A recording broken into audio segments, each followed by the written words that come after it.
Welcome to the Introvert's Guide to the College Roller Coaster Ride. I'm your host, Olivia Gilmore, a senior at Berry College, and each Wednesday I'll be reflecting on one crazy, insane story from my time in college, or sometimes before, that I may have never mentioned, and you'll get to see why my class voted me as the one with the best crazy stories to tell.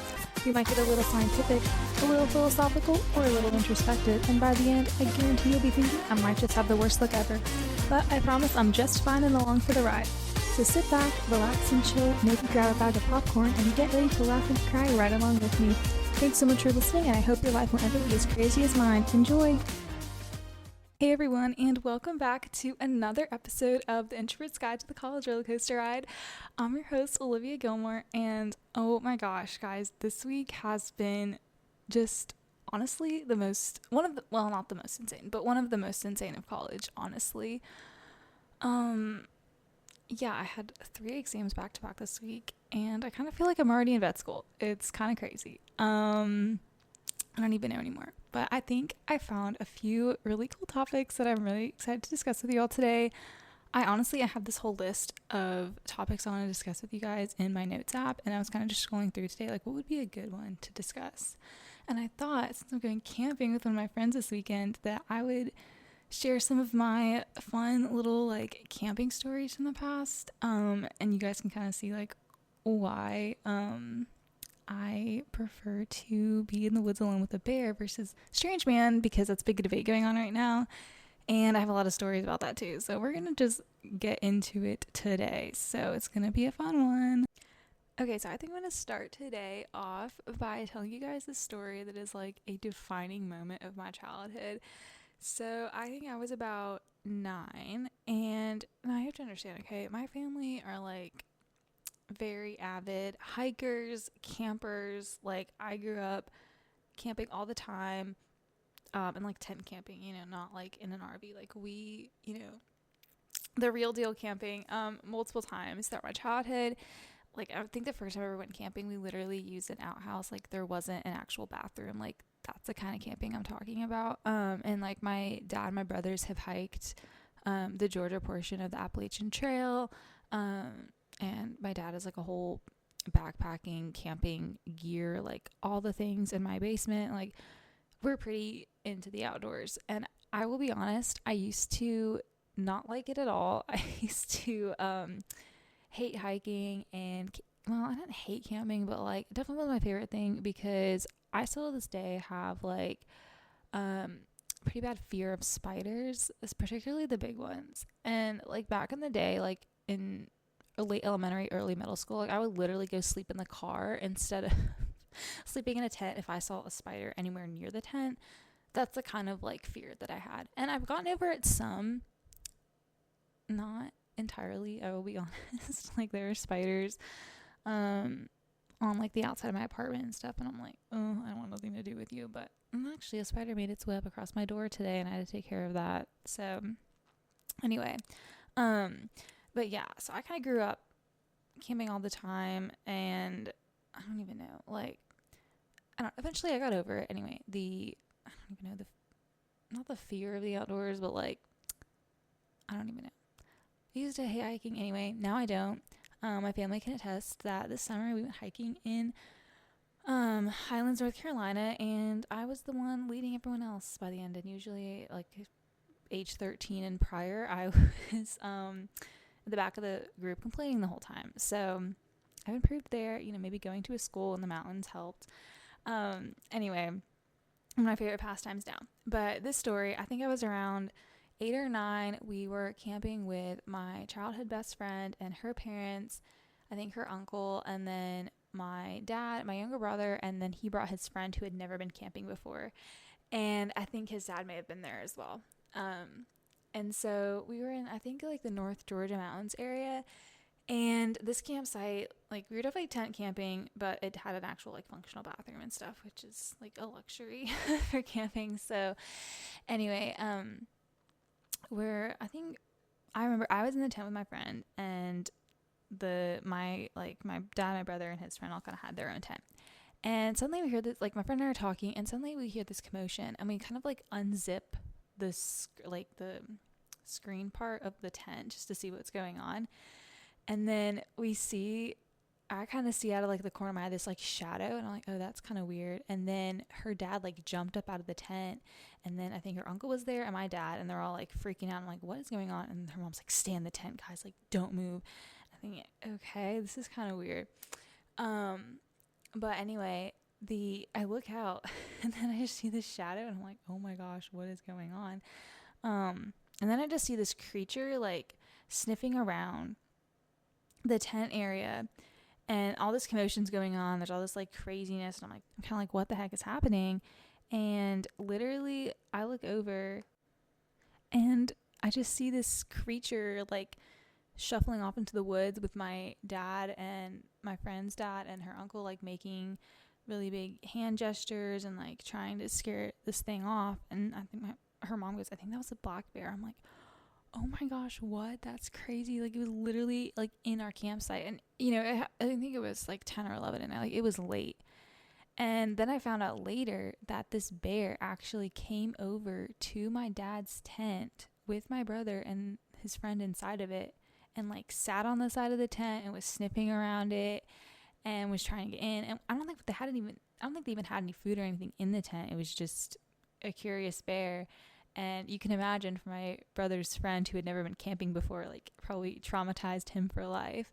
And that was like, you know, for me, I was kind of like fascination all at the same time as being scared. Like, wow, nature's crazy and scary, but also like kind of cool because this thing was, I don't know, like thankfully it wasn't a grizzly bear or anything like that. And but I thought it was cool nonetheless. Anyway, looking back, that definitely would be way more scary if it had been just like, obviously 9-year-old girls wouldn't be camping by themselves, but even to this day, like, it would have just been me and like a couple of my friends dealing with that. Obviously way more scary than having your dad there. So anyway, a funny thing, a few years later when I was 13, my parents and I and my younger brother, we went out to Yellowstone National Park and Rocky Mountain, like all that over there. And the whole time my mom, I'll never forget, we were at like the like camp store, like outdoorsy store, like at the front of Yellowstone National Park, or I think it may have been like in the town adjacent to it. But anyway, they had this can of bear spray, which essentially is like pepper spray if you end up getting attacked by a grizzly bear or any other type of bear. And mom goes, I'm not spending $50 on this bear spray, like that's stupid. And my dad goes, it'll be priceless if you come face to face with a bear, like come on. So we're getting the bear spray. I was like, oh, I don't want to, whatever. And then, you know, the whole time, thankfully we never had to use the bear spray, but the whole time we were in Yellowstone, I was like, oh, it'd be cool to see like a grizzly bear from, you know, like the car, you know, across the road, something like that. And the whole time, you know, we never saw any bears or cool creatures. We obviously saw bison, but other than that, we didn't really see any cool creatures. And so we're literally, I was like praying the whole time, oh, I hope we see a bear or something. And we're driving out of Yellowstone and to like head back to the next place, and then we see this mother and her 3 cubs come crawling out of the woods and like dart across the street. And that was really cool. I was like, oh my gosh, that's so cool. And just like seeing an animal like that that's so massive, that has so much like destructive power almost like up close, is just kind of like awe-inspiring, like scary, but at the same time you're like, wow, like that's a huge creature. And like it's just wild. I think there's a really cool video, I don't know if you all have seen it, but it's where in Yellowstone where this grizzly bear battles an elk in the river, I believe, and then kills it. They call this all on camera, like the rangers, and then drags it back to shore, and then a pack of wolves comes up and tries to take the elk carcass from this bear, and the bear has to fight off this pack of wolves, like complete exhaustion already. And I just thought that was like the coolest thing. Anyway, nature's pretty cool if you think about it. Anyway, I think so there's this whole debate going on right now where it's basically asking women, like, would you rather be alone in the woods or alone in a room or something with a bear or with a strange man who you don't know? And it's really interesting, I think, that so many women are saying they'd rather be alone with a bear. And I honestly, now if it was a grizzly bear, I'd probably pick the strange man. But if it was a black bear, like the one I encountered when I was 9, I'd kind of prefer that because they're not that aggressive. That I saw, they're smaller. And I don't think I'd have, like, I don't know in the moment. But I've also had like my fair share of run ins with like creepy guys. And honestly, like, they can be kind of scary. Like, more scary than a bear in some cases. Like, literally last week, I'm walking out of the grocery store and these two guys felt it, that they needed to comment on my, like, just say really derogatory things about my appearance that I think they thought were like come ons or something. And I don't, they weren't. They were just like, made me feel gross. And I was like, I'm literally in a t-shirt and I have my hair up and I haven't showered in 2 days and I'm not wearing any makeup. Like, what in the world are you thinking right now? And also, like, even if I did look like, was wearing makeup and looked more like quote unquote attractive, like, that still doesn't give you the right to just hit on me for no reason. And like, I just want to like sit down. Like, if I could have, because they kept like calling after me and I was so tempted to just like turn around and punch them in the face because they kept making like just honestly awful comments that I'm not going to even repeat. But I want to be like, what do you think is going to happen if you come up to some random woman in the parking lot and say these gross things to her? Like, what do you think she's going to do? Jump up and down and like run off with you into the sunset in your car? Like, no, it's just makes me scared to go anywhere alone. Like, I don't get that. Like, I just want to know what goes through someone's mind when they do something like that, to think that it's okay to say that to some random woman on the street. Like, I genuinely just don't even know. Like, what is your end goal with this? Because the only thing that you're ever going to succeed at doing that is making me or any other woman feel really scared and vulnerable. So we're just honestly angry. Like, it makes me mad to look back on, to think about that. Anyway, fine now. But I was really pissed off in the moment. Just, yeah. This area honestly just really sucks sometimes, or a lot of the time, honestly. But anyway, I'm where, and I have a whole episode I'm going to dedicate to this person. But there was one time in high school where I hid for 4 hours in a bathroom stall to avoid this creepy person who shall remain nameless. Yeah. So I think it would be fun now to switch gears and talk about a story that happened to me this summer that kind of just encapsulates like my luck in general. And then we'll get into like some vet school things because I have a few stories from that already. And I think it's important to kind of like highlight how hard it is to get into vet school for those of you who are unaware of the veterinary world, and hopefully have a little bit more appreciation for your vets. This isn't just like a sob story for me, but like it is genuinely so hard and so stressful right now for me. Anyway, whatever, I need to take a deep breath. It's all turned in. So anyway, this past summer, I decided to try to like earn a little extra money by doing Uber Eats deliveries because I had to work part-time at my clinic this summer because they, for the first time since I started working there, are actually fully staffed. So, which is amazing, and I'm so happy for them. And so obviously me, who is only there for a couple months out of the year, obviously isn't like given priority for shifts or anything. So, and I'm very grateful that they keep even letting me come back in the first place because I don't know where I'd be without the veterinary experience that I've gotten from this clinic. Honestly, truly so grateful for them. Anyway, so I really just want to turn some extra money, so I started doing Uber Eats delivery. And in order to do Uber Eats delivery, or really any delivery service, I'm sure you have to like obviously upload your like vehicle registration card and driver's license, different things like that to make sure your car is legal. Or I'm sure if you do like actual Uber, like driving or Lyft or anything, like, yeah. And I went to upload my vehicle registration and ended up uploading or taking a picture of like the wrong, I forgot what to take a picture of instead. But anyway, it wasn't the right vehicle registration. It may have been from either my RAV4 or a different car. Anyway, it didn't have my name on it. And so, because my actual one like has my name and then my parents' name on it.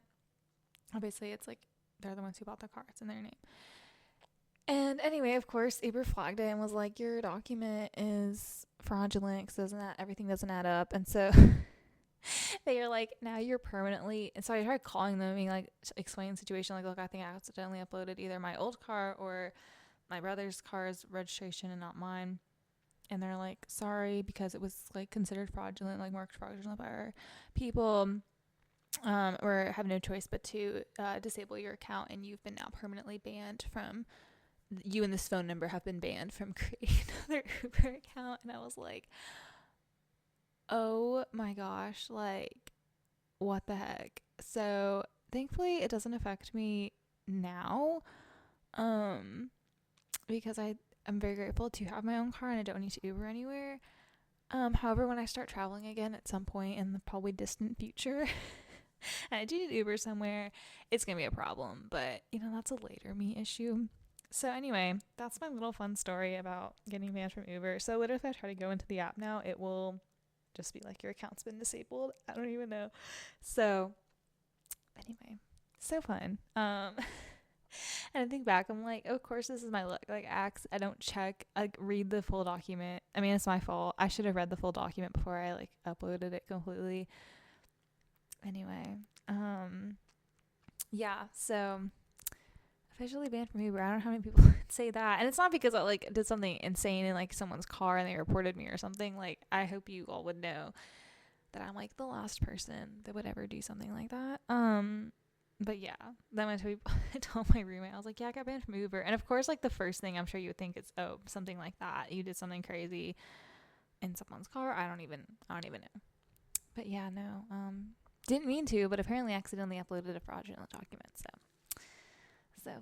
Anyway, I think this is going to be such a short episode today, but honestly, guys, like, I am completely 100% drained right now because I went to my cousin's baby shower on Sunday, which was so much fun. I can't believe she and her sister are both pregnant, and I'm just so happy for them both. Honestly, so many new babies coming into the world, and she's not finding out the gender, which I think is really exciting. And it's so interesting because I think I know 7 people who are pregnant right now. There's 5 techs at work who have all been pregnant this summer at least. And I know a couple other people as well. And they're all having boys. And so my 2 cousins don't know what they're having yet. My one cousin won't find out until obviously the baby's born. And the other one is too early along to tell yet. They're both sisters. But yeah, so like, it'd be kind of cool if they're having girls, because I don't know a single person who's having a girl right now. My high school mentor, she just had her second boy, so I don't know. We'll see. Anyway, I had that on Sunday, and they're out of state, so I had to drive home from Rome, and I stayed the weekend at my house, and then I drove up with them. Sunday, it's like 2 hours away, and then had the shower in the afternoon, and it was great to see everyone, like my family and stuff. But yeah, it was just exhausting because I did that, and then I drove 2 hours back home that same night, and then drove another 2 hours back to Rome and back to Barry. So I got back and I was like completely exhausted, and I got back at like 9:30, and then I had this exam the next day, so I was like cramming for that, and I was studying in the car. But it's like hard to study in the car or like read in the car. I don't know. I'm like truly focused, and like my mom and my grandmother are talking, and I'm like, guys, like, I love you, but I have to study this stuff. I have this exam tomorrow. And then had that exam, and then I came back, and then I'm like, oh, I gotta study for the next one, which I had then Tuesday, and then or yesterday, I don't even know what day it is anymore. And then I had one this morning. So at 6:45 this morning, I'm at Barry. It's completely dark out, and I'm like so exhausted. I think I've got like 5 hours of sleep the past 4 nights. It's like exhausting. And then I'm just like, it's prep for vet school, right? And then I get to school, and I'm like, oh my gosh. And I go walk in, and like 7 in the morning, like 15-20 people are there. We're all taking this exam. And I thought, like, genuinely, because our class is at 8 and then ends at 8:50, and the professor's like, you can come in as early as 7:10, but like you have come in whenever you want, but like you're gonna only have till 8:50. So I'm like, I want the full time. And thank goodness I came in that early, because it took me till about 8:45 to finish this test, because it is a writing intensive class, And that includes the exams. So they literally are like straight short answer writing questions. And a lot of times, like a lot of exams, it'll be like 3 or 4 questions are short answer. And then you may have some multiple choice thrown in there or whatever. No, this test is like the first one I think I've had in a while where it's like just straight short answer the whole time. So like my hand hurt like so bad by the end of it. Cause like it wasn't even that it took me like that long like really think through the questions and everything. Like I knew the answers. It just like took me forever to write everything out. And by then I'm like, oh, my hand hurts. Like, oh, it's a lot. So yeah. Anyway, that was a whole thing this morning. I'm really glad I came in early. I mean, there were a couple people I asked them later. I'm like, who came in at 8, and I'm like, how in the world did you finish in time? I'm like, oh, I didn't. I'm like, oh my gosh, like that would just stress me out. So anyway, this next one's gonna be fun because you have to recite the entire pathway of glycolysis, and on Monday we learned it, and it's just like these crazy, biochemical names and pathways and like all these steps. And I remember seeing it my freshman year of college written on like the windows of like our study rooms and being, oh my gosh, what the heck, that's so scary. And now I'm like, oh wow, I'm here. So I don't know, it's just crazy. Anyway, yeah, vet school stuff. So I think I said last time, but I completely submitted everything, and I think it'll be fun actually to like kind of give you all updates throughout the year as I hear things. Hopefully exciting. It's just a scary time. Anyway, it's just like I worked towards this since I was probably 10 years old, honestly. Really started working for it since I was 15. So I have things dating back to 2017 on my application, which is just crazy. Okay, so anyway, I had an interview on Friday with a university, and I will go into more detail of this interview because even though I'm obviously not going to say the school by name, it was quite the interesting interview, and I don't want to like give too many details until I hear their admissions decision, or I don't even think they'd be tied to this at all, but just to be like keep everything above board. But yeah, it was quite the interview, and yeah, I'll get more details on it later, but interesting times. And then yesterday I get this email from them, and they're like, their school, and then it just says like, admission decision. And my heart, like, and I was studying for nutrition, which is like, was a lot. And I see that, and my heart just like, or no, it was like admission determination or something. And my heart just like dropped. I was like, are you kidding me? Like, I was like, please tell me this isn't like the decision email. I'm like, I am not mentally prepared for this at all. Like, they told me at least December or January. Like, I just turned everything in. Like, it is not even October yet. Like, what the heck? My mind is like scrambled right now. And so I'm like thinking all these things, and I click on the email, and it's like, oh, we enjoyed interviewing with you. We'll see. We're having the committee on admission is meeting in the upcoming weeks. Expect 12 to 14 weeks to hear your decision. I'm like, oh, okay, good. Like, I cannot take hearing a decision right now. Either way, like, it's just a lot. So anyway, and I'm like, most of the other schools I haven't heard anything from at all. Probably won't for a while. So it's just like a lot. Anyway. And then it's hard too because you're hearing like, and I knew this was going to happen. I knew since freshman year this was going to happen, but like hearing other people like, oh, getting interviews at schools that I also applied to but haven't heard anything yet. And so like now I'm like over here obsessing over my email, getting these notifications. And so it's just like back and forth and like, so anyway, it'll be fine. We'll be all good. We're going to make it through. It's going to be fine. I did also get an invitation to like, I'm trying to think, continue, not get an interview, but like complete the next step of the process. So this one school you turn everything in, they do their initial evaluation of your application, and then they invite certain people to complete this like additional supplemental application that's like more video type responses. And I haven't fully completed it yet because of said exams that I've had this past week, but I'm going to do it tomorrow. Turn that in, and then they use that to kind of evaluate who they want to invite for interviews. And this school in particular gets around 2,200 to 2,300 applications per cycle, and then they take 100 people total, and they invite about 300 applicants for interviews. So we'll see. kind of exciting to get through the next part of the process, but it's still like a lot. So anyway, gonna try that in tomorrow, and then I can't tell, I am very tired right now. So that's why this podcast episode today is a lot shorter, because I have a lot going on right now. But anyway, appreciate you all for listening. And I've got to go crochet stuff because I have a big market coming up in 2 weeks. And so I've got to focus on getting that done and sent out. Yeah. So, all right. Well, I really appreciate you all for listening once again. And I will keep you all updated on everything. And I have way more interesting things coming soon. But yeah, I think it was kind of funny, I don't know, thinking about camping and everything, to explain some more fun camping stories. I think next week I'll get into my first time getting drunk in a foreign country. I think that would be kind of an interesting one. So we'll do that next week.